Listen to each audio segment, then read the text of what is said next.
Testing, 1 million, 2 million, 3 million. Well, you can always hear that anyway. When I came down today, it's been 54 years since I drove down what was then the Highway 6, the Cornhusker Highway, to come to Lincoln to school. And even then, there was a lot of nostalgia attached with it because my father had attended the University of Nebraska in the 1920s. He was editor of the Daily Nebraskan, and one day a young woman from West Point, a student, came in to apply for a job as a reporter on the Daily Nebraskan, and my father not only hired her as a reporter, but he married her shortly thereafter. So both my parents attended here.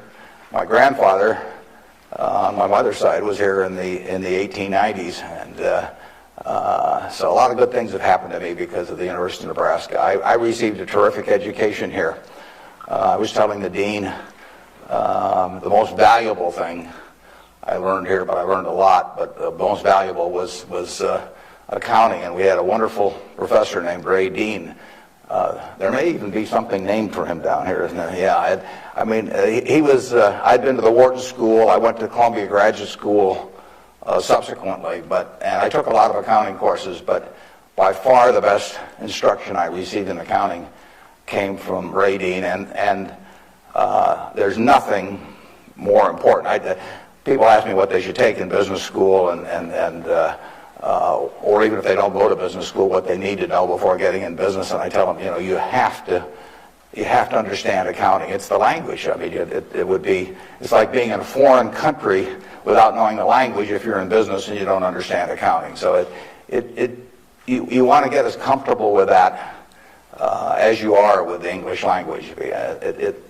It's made me a lot of money because I listened to what Ray Dean had to say 53 or 4 years ago, and have been able to understand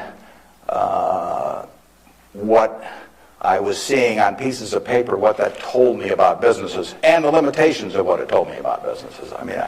But that's the way we invest.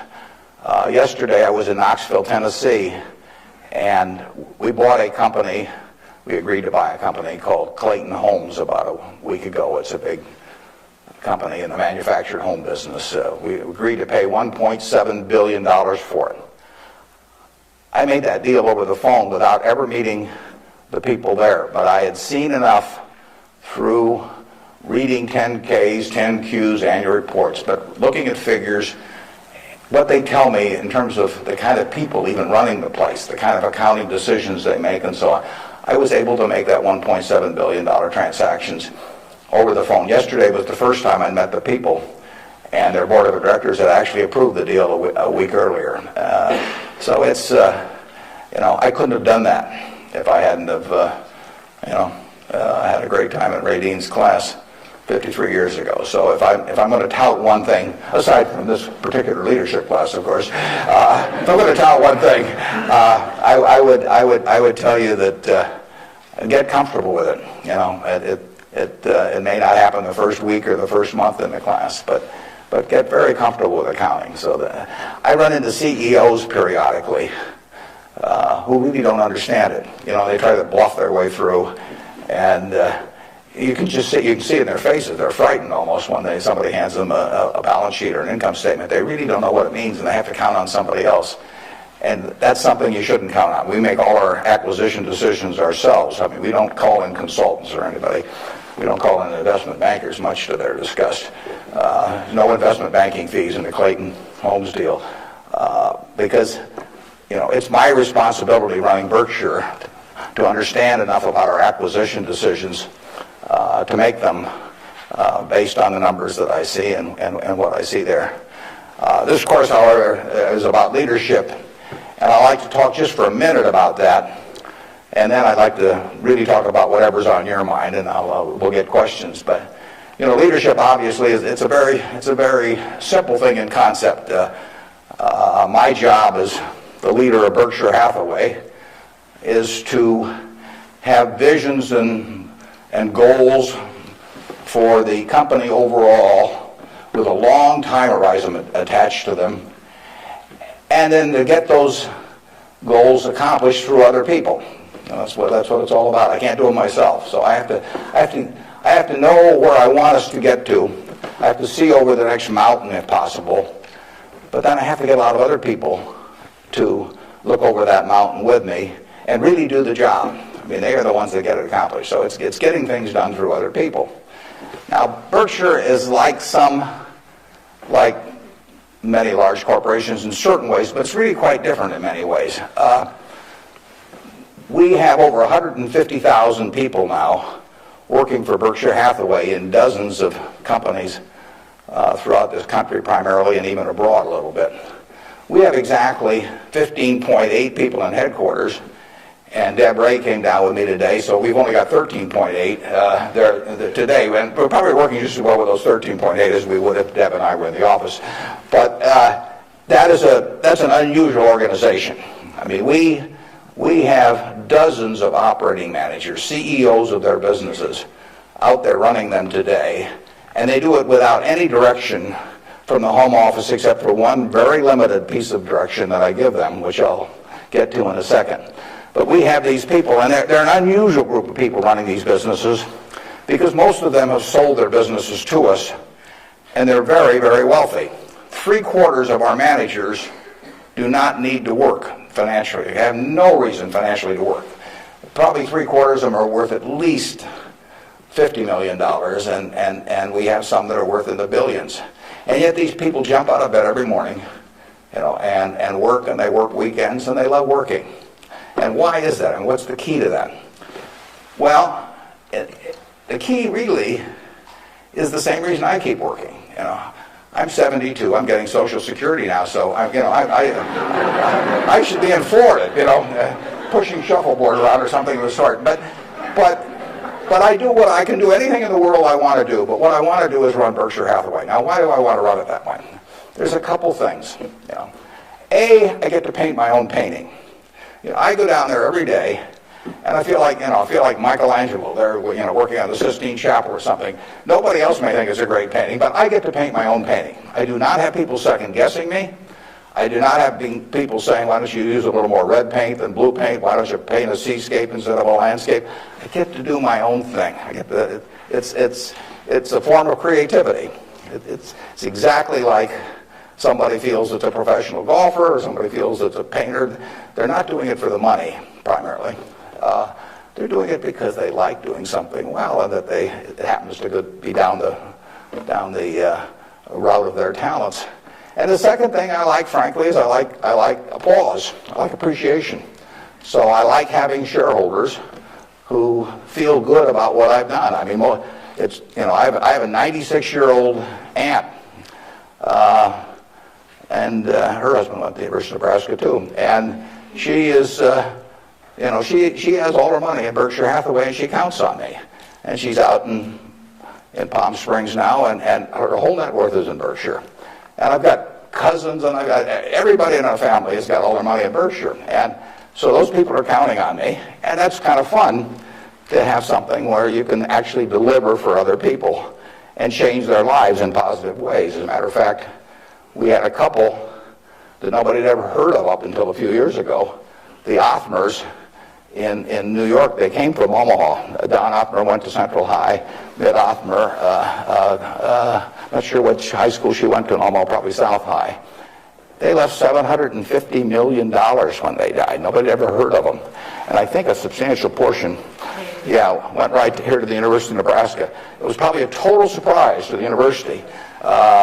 When they got, I don't know, you probably got 150 million or so. We did. Yeah. Thank you. Yeah. Well, you should thank the Alpers, but nevertheless, you see the money, you see good things happening out of it. So it's fun. I mean, it's, it beats playing golf every day or something of the sort. So I say, if that's what turns me on, what's going to turn on these managers that are out there running things like Clayton Homes, or we've got a company, FlightSafety, that trains more pilots than anybody in the world. FlightSafety is run by an 85-year-old man, Al Yulshi. Al started the company with $10,000 in 1951, It now trains 4 or 5 times as many pilots, as non-military pilots, as anybody in the world. And he is there at 85, and it's a matter of public record. He's got $1 billion worth of Berkshire shares. He works 7 days a week. He loves it. And he loves it for the same reason that I love what I do. He gets to do it his way. He buys these big simulators that you train pilots in. He doesn't have to check with me as to whether to spend $15 million for a simulator. He doesn't ask me. He knows so much more about it than I do. Why in the world would he ask me? Well, I can't tell what kind of a plane I'm in, when I'm flying around. And Al is spending a couple $100 million a year on simulators. He's spending Berkshire Hathaway money, and he never checks with Omaha. He's never had to come to Omaha for any kind of meetings. He runs his own business, and that's what he loves in life. And I let him do it. I mean, that's my contribution to it, is really turning loose his energies. And they were properly directed before we bought the company 7 or 8 years ago. Why should I think that he couldn't keep running it after that? And like I say, at 85, he's still running it. The second thing that our managers like, in addition to this painting their own painting, is they too love applause. I mean, I try to be, I report in my annual report accurately what they have accomplished, but they accomplished a lot. You heard Susan Jock, I think, some weeks ago here. Susan came to Borsheim's, and she was making $4 an hour. $4 an hour.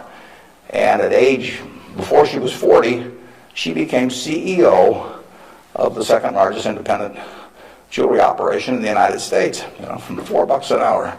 But it's talent, and Susan knows more about, I don't know anything about jewelry, you could hand me a phony diamond or a real diamond, I couldn't tell the difference. But if I started telling Susan what to order in the way of jewelry, or if I started telling her what kind of terms to extend to customers, or who to hire, or anything like that, she doesn't need that in life. She really owns Borsheim's.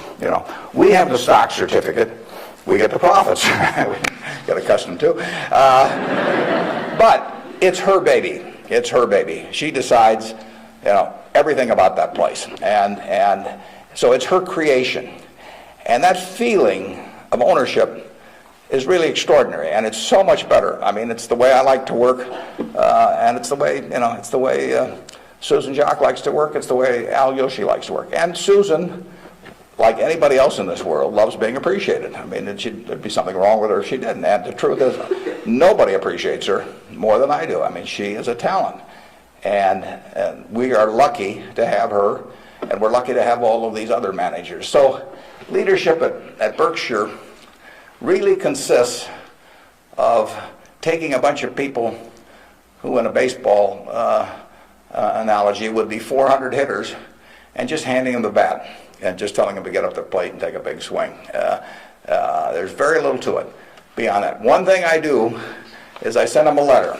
We don't have meetings in Omaha. Some of our managers, there aren't any meetings, and there's no catechism or anything else. Once every 2 years, I send them a letter. This is it. Roughly one and a half pages or so. The only instruction they get from us. They don't send budgets to us. We don't care about those. Some of the companies use budgets, some don't use budgets. We adjust to them. Some of the managers I talk to a couple times a week because they like to talk frequently. Some of them I talk to literally once a year because they don't like to talk to me. And whatever, it's up to them. I adapt to them. The only thing I tell them, and this letter, which went out January 20th, 2003, it says it's been 2.5 years since my last memo. Now, how many big companies you have the managers out there? It's been 2.5 years since they've heard from the home office. It's been 2.5 years since my last memo. Here are a couple things to keep in mind. And number one, and this is number one every time. This doesn't change. It won't change 2 years from now or 4 years from now or 6 years from now. Number one, we can afford to lose money, even a lot of money. We cannot afford to lose reputation, even a shred of reputation. Let's be sure that everything we do in business can be reported on the front page of a national newspaper in an article written by an unfriendly but intelligent reporter. In many areas, including acquisitions, Berkshire's results have benefited from its reputation, and we don't want to do anything that in any way can tarnish it. Last year, Berkshire was ranked by Fortune as the 4th most admired company in the world. This year, we were 3rd in the United States. They just published it. It took us 37 years to get there, but we could lose it in 37 minutes. And that's the message. I mean, we can lose money. It does, nicer to make money, but we'll figure out ways to make money. But we can't lose a shred of reputation, because you don't get it back. And you can, I said 37 minutes, but you can lose it a lot faster than that. You can lose it in 5 minutes. And in fact, I was talking to Bruce coming in, and he did some work around Salomon Brothers, and I went back there 11 years ago because this firm, which had the second largest balance sheet in the United States at that time. It was a preeminent firm on Wall Street. John Goodfriend, who ran it, had his picture on the front of Business Week as the king of Wall Street. And in late in April 1991, he made a fateful decision. It was reported to him that an employee down the line had flim-flammed the U.S. Treasury, had broken some rules, tried to play games with him. And John did not report that fact to the Treasury or to the Federal Reserve or to the SEC or to anybody else. He didn't do anything wrong himself, but he got behind the curve. He didn't report it. The president of the company, Tommy Strauss, didn't report it. If you saw that Katie Couric show on Sunday night on the Central Park Jogger, Tom Strauss was on there, but Tom Strauss ended up losing he was president of Salomon Brothers. John was chairman, John Goodfriend. They didn't do anything. They dawdled. And after a few weeks, the same guy that had committed the terrible acts earlier, on May 15th, he did the same thing again at a Treasury auction. And now they were in this terrible pickle because they had known about this on about April 28th, that this guy was a bad actor, and they hadn't done anything. And now on May 15th, he does the same thing again. And now if they go, they start feeling if they go and talk about it, the people will say, well, why weren't you in here before? So they just kept trying to shove it out of their mind and do other things. And it came within inches of destroying the firm. It destroyed their careers. I mean, John Goodfriend had spent 30 years in Wall Street and had a fine reputation. The king of Wall Street was brought down by one simple act of omission. All he had to do was pick up the phone. Jerry Corrigan was head of the New York Fed. He had to pick up the phone and say, Jerry, you won't believe this, but this crazy guy in our Treasury Department, a fellow named Mosier, has just done this thing, and I'm terribly embarrassed, and what can we do to make it right? I mean, and Jerry Corrigan, being Jerry Corrigan, would have turned red in the face and gotten very mad and issued a lot of language I couldn't repeat here, but in the end he would have said, thanks for calling and telling us about it immediately, and we'll slap a fine on you or do whatever is appropriate. And the next day, the firm would have gone on fine, but John Goodfriend, actually, a perfectly okay guy, but he didn't act when it counted. And Tommy Strauss, who was number two, the same way.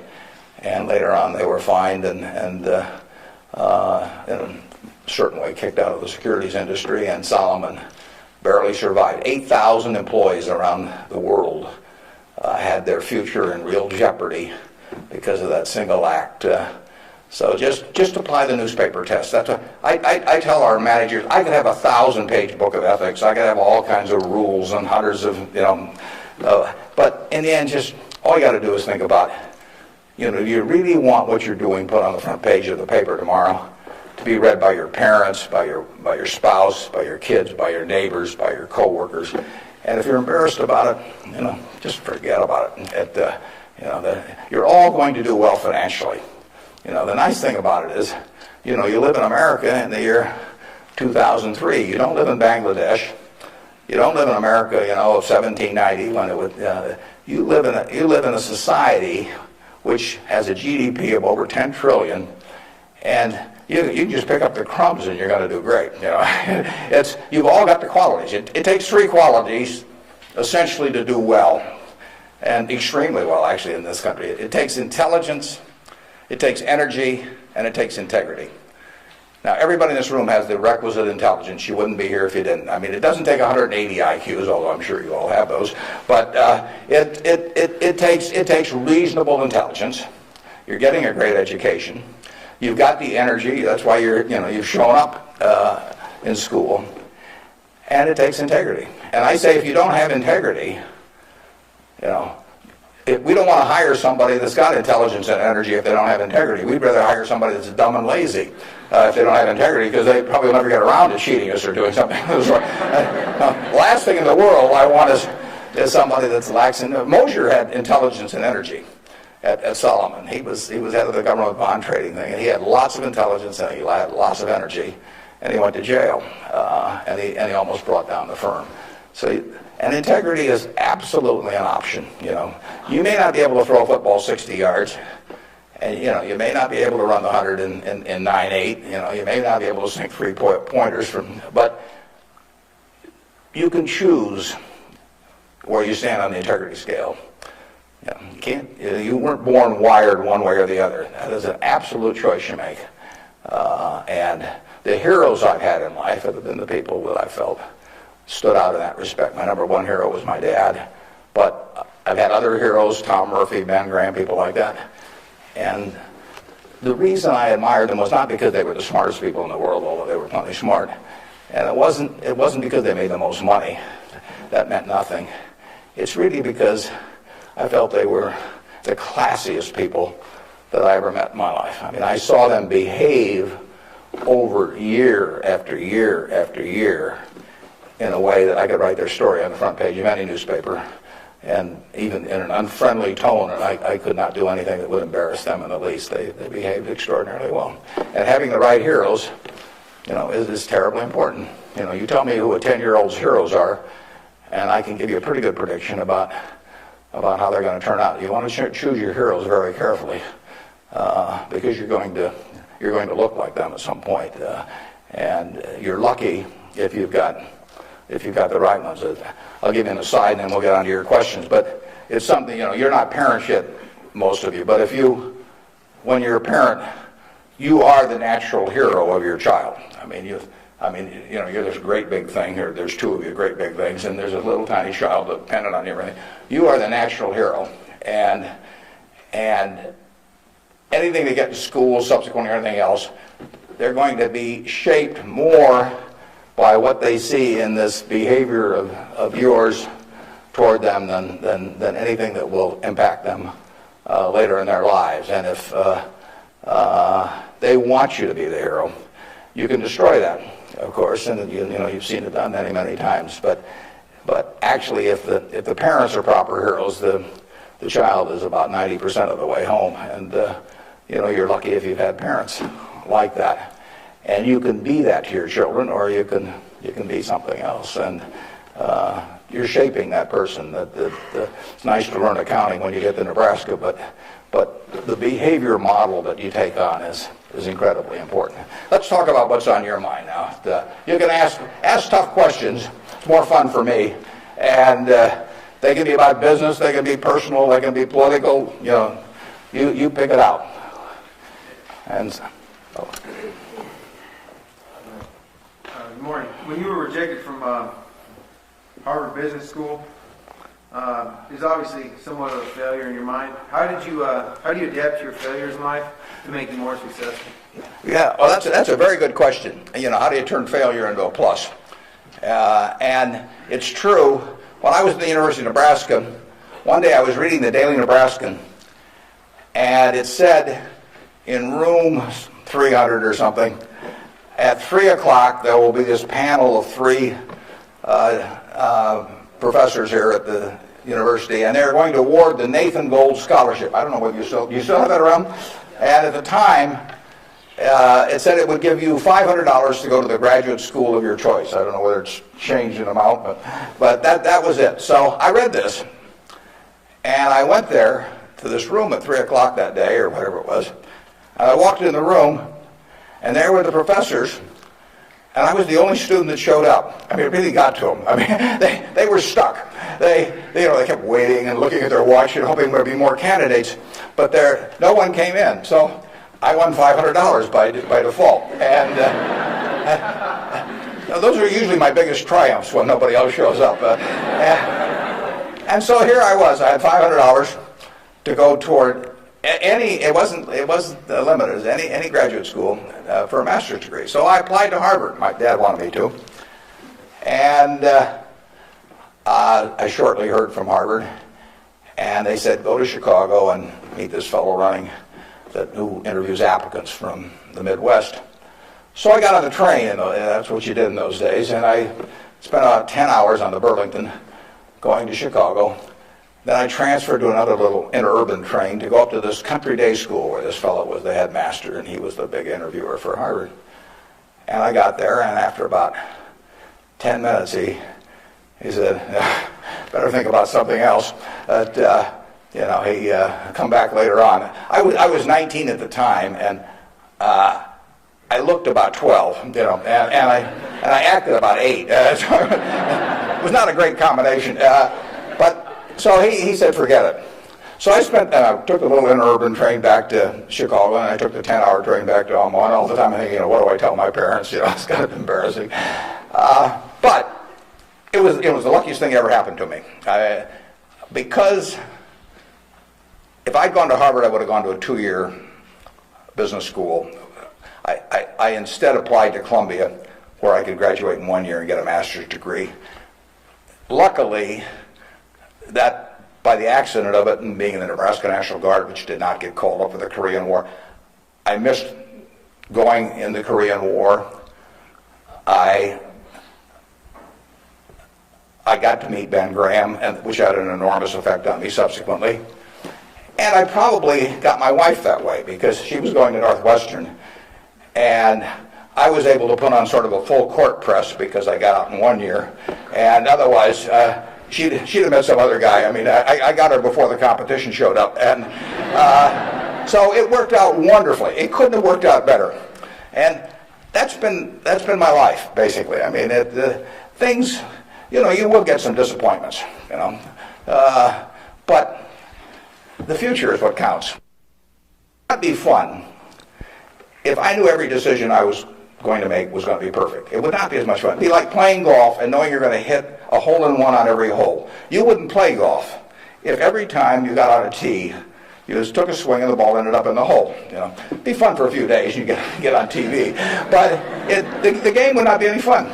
So it's failure, and I wouldn't even consider them failures, but they're mistakes or whatever you want to call them. They're part of the game, and in the end, you go on, and we've made plenty of mistakes in business. We'll make plenty more. And the Babe Ruth, and for a long time, it subsequently got eclipsed by a few fellows, but he held the record for strikeouts. So held the record for home runs and was the highest paid baseball player until the modern era came along. So it's part of the game. If you take big swings, you're going to miss sometimes. But the Harvard thing, you'll get a kick out of this. They invited me back to the 25th anniversary of this class to talk to them, and I went back. It was kind of embarrassing because this was the 25th reunion, and the class was talking about the next 25 years to these alumni that were back after 25 years, and my job was to talk about the next your financial future in the next 25 years. This was in whenever it was, in the mid-70s. And right before me on the program, Masters and Johnson were talking about the next 25 years of their sex lives. So nobody stayed around for my talk. But that night at the alumni meeting, the fellow who was president of the class stood up and said, we're big enough to admit when we make mistakes around here, and we turn this guy down and throw him back in the water. And so now we'd like to make him an honorary member of the class. So they did it, and they voted, and everybody voted for it. And I stood up and I said, I recited the story that I told you. And I told him, I said, at the time I was kind of philosophical about this. I was young, and maybe my grades weren't that good or something. And so I took the rejection kind of well. But I said, now that I've met the people that got in the class, I'm really sore.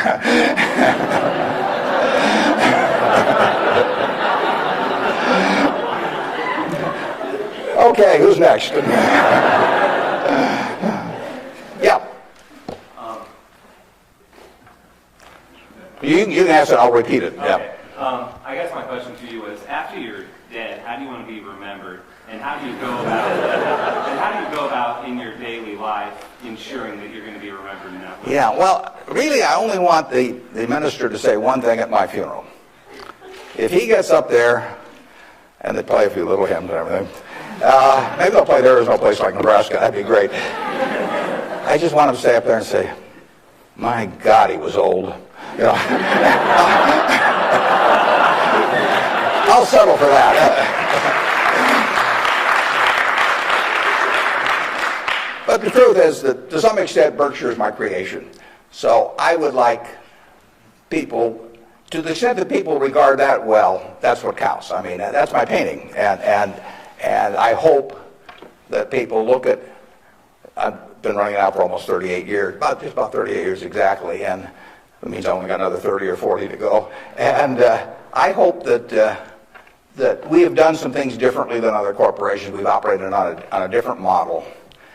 And I hope two things about it, actually. I hope, A, that people realize that model works and why it works and so on, because it does conflict with certain management theory over the years. And secondly, the important thing is that it lasts well beyond me. I was down at Walmart 6 months ago and talked to their management group, and I had a great time. What is really astounding, I voted for Walmart as the most admired company in the country last year. That's where my vote went. It was astounding what Sam Walton built, starting in Bentonville, Arkansas, with a pickup truck, taking on J.C. Penney and Kmart and Sears and all of these people with no money, no real estate, no preference with vendors, no credit card list, anything. He just took them on, and of course he just ran away from them. But the really impressive thing about Walmart is that Sam died about 11 years ago, and there had been no momentum lost. I mean, what he instilled in that company, nobody else could have built it like Sam, but David Glass first and Lee Scott now as the CEO, they have kept that company with its special culture going at full steam ever since. And that's really what I hope happens with Berkshire, and I've tried to think about ways to make that happen.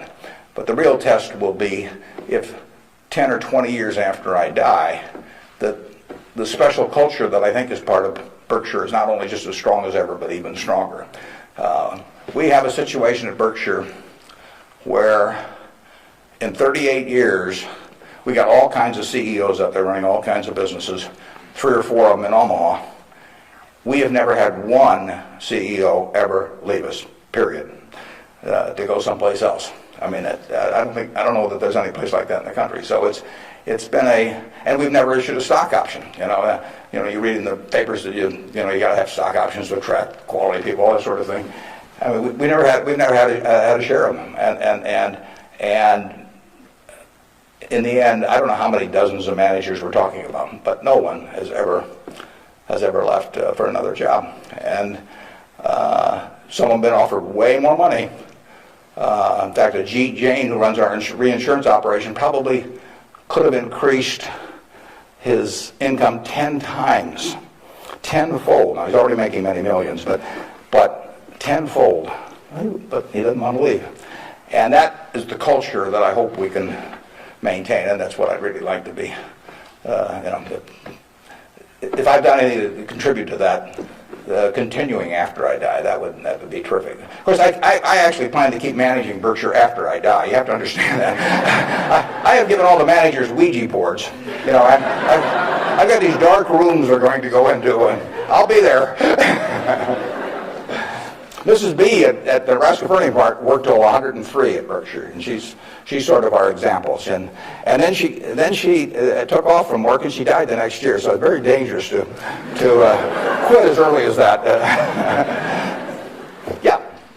Am I supposed to be calling on these people? Okay, good. How do you determine via your personal finances what organizations or foundations you give your money to? On personal finance, how do I handle them? Or? How do you determine where you make your donations? Oh, well, we've got there's a Buffett Foundation.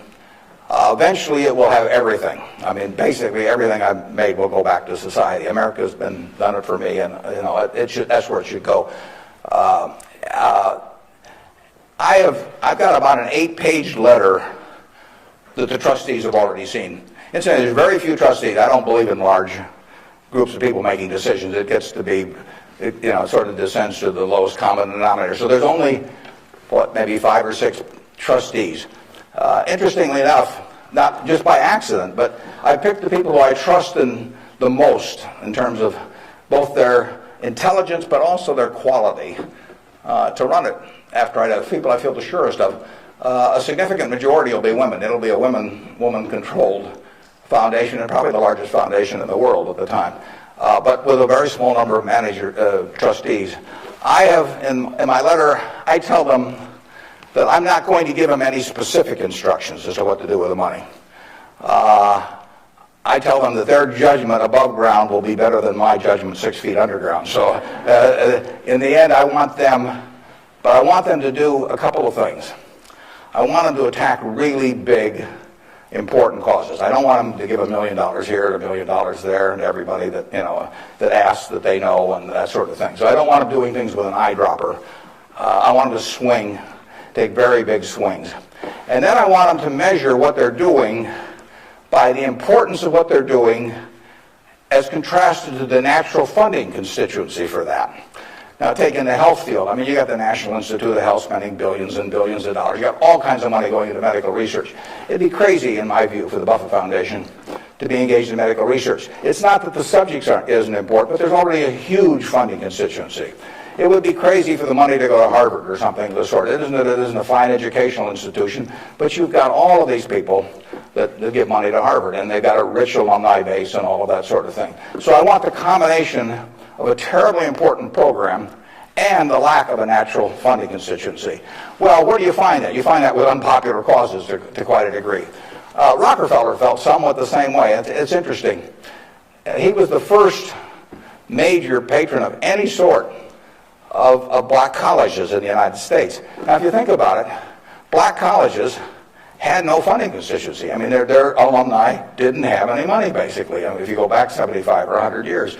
So there wasn't any money coming in. People didn't, they didn't build great businesses and then leave tens or hundreds of millions of dollars to the institution. And it was self-perpetuating. And so Rockefeller stepped in, and he took a group of black colleges and funded them in a very, very big way. And I admire that kind of a decision enormously. Otherwise, nothing would have happened. And that's what I hope the trustees of the Buffett Foundation do. I was with Bill Gates last week, and I consider his foundation, he and Melinda together, because they're equal partners in it, I consider their foundation to be the most logical big foundation in the world. They're giving away about $1 billion a year. Now, Bill said and Melinda said to themselves, how do we save the most lives per dollar spent in the world? And they decided that in certain major medical areas, that what was being done abroad in many countries was zilch in terms of these things that were easily preventable by vaccines or various other things. And they decided they could save huge numbers of lives per $1 billion spent. But they'd be spending it, in places like India and Africa, where they would get no credit in the United States. No buildings with their name, no nothing. But that was their metric. And that's Bill's sole metric. He doesn't want to talk about, you can go to him with some proposition to stick his name on something, for $50 million. It doesn't interest him at all. It's a totally rational one, and he pours himself into it. He has educated himself on medicine, and particularly medicine outside the United States, in a way that I've never seen anybody. And I've got good news for you. This you should write down. On May 2nd, on public broadcasting, there will be a program where Bill Moyers is interviewing him, and Bill explains his philanthropic thinking.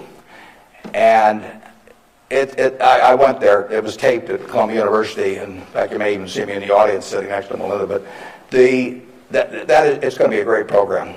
They took about an hour and 20 minutes, and it's going to get edited down to 56 or 58 minutes. But you will hear as cogent an argument for rational philanthropy on that program as you'll ever hear in your life. So it's interesting. That program came about because about 2 years ago, I asked Bill a question at a group I get together, something akin to what you asked him. I asked him to talk about the evolution of his philanthropic thinking. And there were a group of about 60 of us there, and he talked to us, and it was a fabulous talk. And I said, you got to get that out in the public domain somehow. So this thing with Bill Moyers does that. If I die tonight, all my Berkshire shares, which are 99% of my net worth plus, go to my wife. She dies first, hers go to me, and then it all goes to the Buffett Foundation. And it will then be active on a very big scale. And those are the guidelines. And who knows what those problems will be.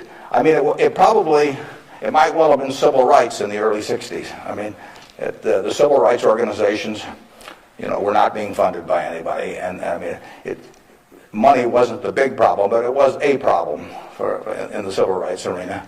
And there was no natural funding constituency for that. It was a very important issue, but it was an unpopular issue in many respects. And it seems to me that's where the money should go, particularly if you have it on a big scale where you can really do something. Depends when I die, but 10 or 15 years from now, the foundation could really, it could have a lot of money. And so they could do some things that nobody else could attempt. And it won't be what people want them to do. That's the nature of it. If it was what people wanted to do, it would already be being done. The interesting thing, the contrast between business and philanthropy is interesting. In business, I swing at easy pitches. I stand there at the plate, and if I like pitches 1 inch above my navel, right in the center of the plate, I can wait and wait and wait because there's no called strikes. As long as that bat's on my shoulder, nobody's calling a strike. If the pitcher throws me General Motors at 36, IBM at 82, Microsoft at 25, and I don't swing, it's not a strike. It's not a hit either, but it's not a strike. Only when I swing is it a strike. So I wait for easy pitches. I wait for things I understand are exactly in my sweet spot. Philanthropy is just the opposite. You're looking at the toughest problems the world faces, and they're intractable to some extent. These are tough problems. And they have resisted the utilization of money over the years, and that's what makes them tough problems. The problems you can solve with money are the easy ones. It's the problems you can't solve with money. So they are very tough problems. One thing I've gotten involved in just a little bit recently is something that Sam Nunn is heading, the former senator, called the Nuclear Threat Initiative.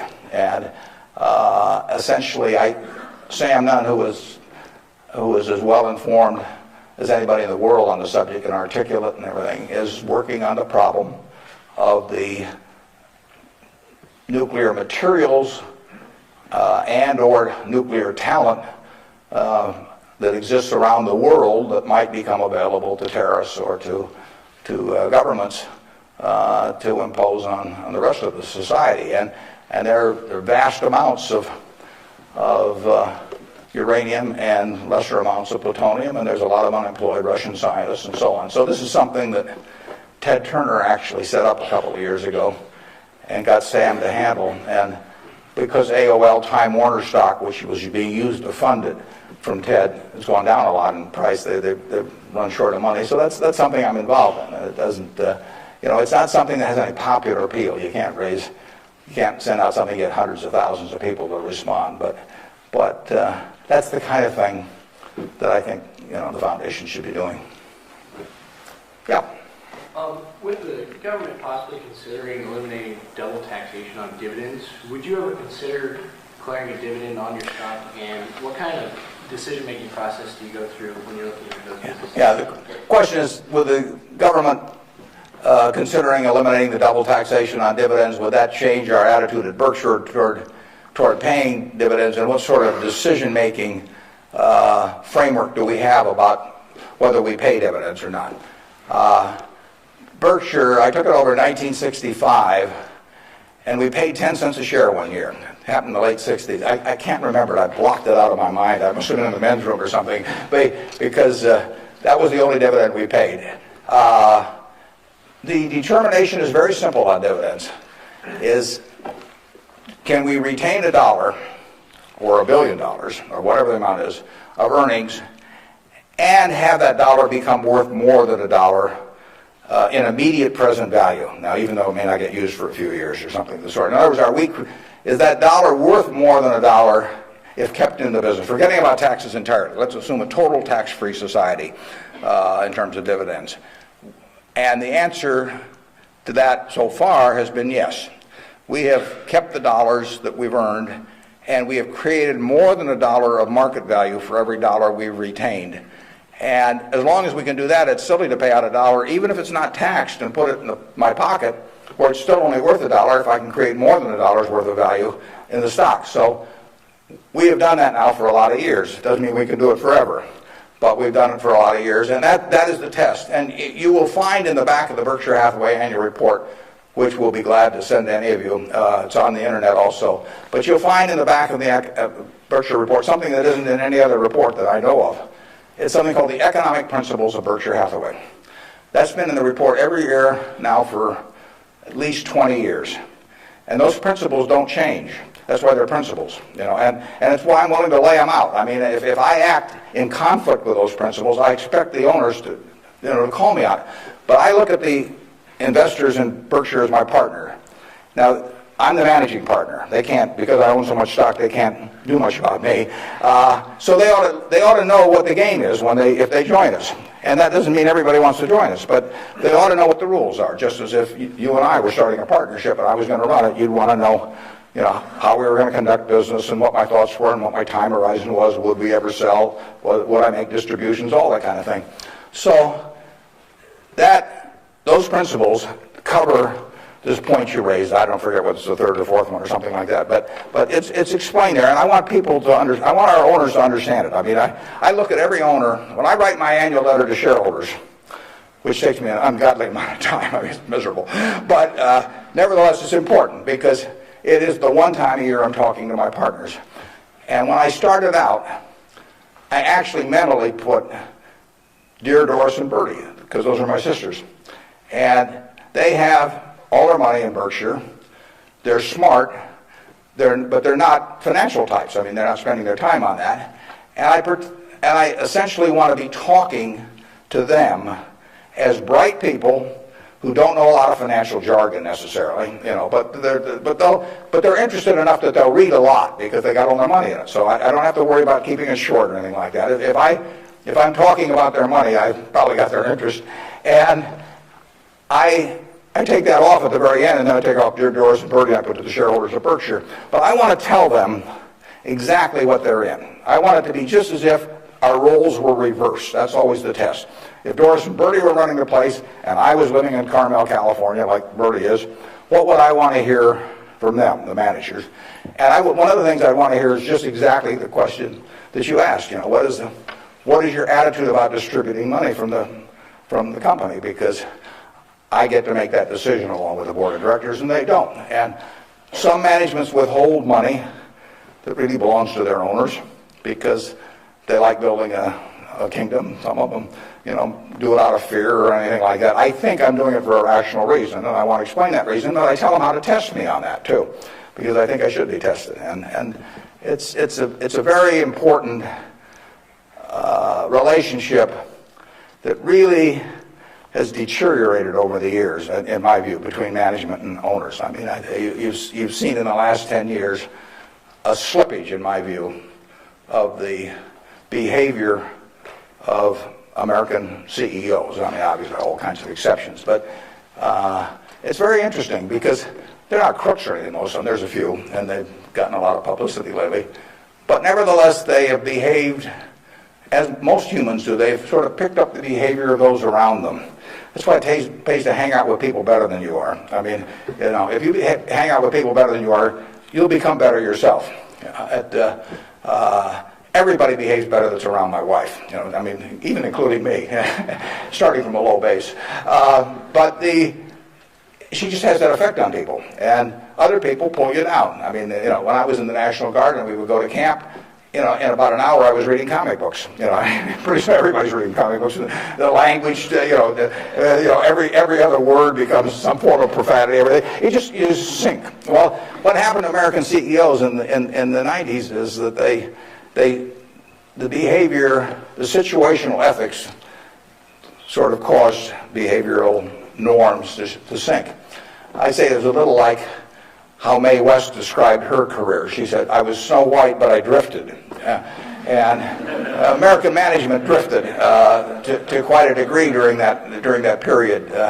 I think it's very important, what that relationship is. People have given you their money at Berkshire Hathaway or any other company, and I'm a trustee for them in effect. And then the question is, they ought to, since I control the place, they ought to know the yardsticks. So if you do go to our website, go to the back of the report, and there's something that says economic principles, and we try to discuss everything that's important.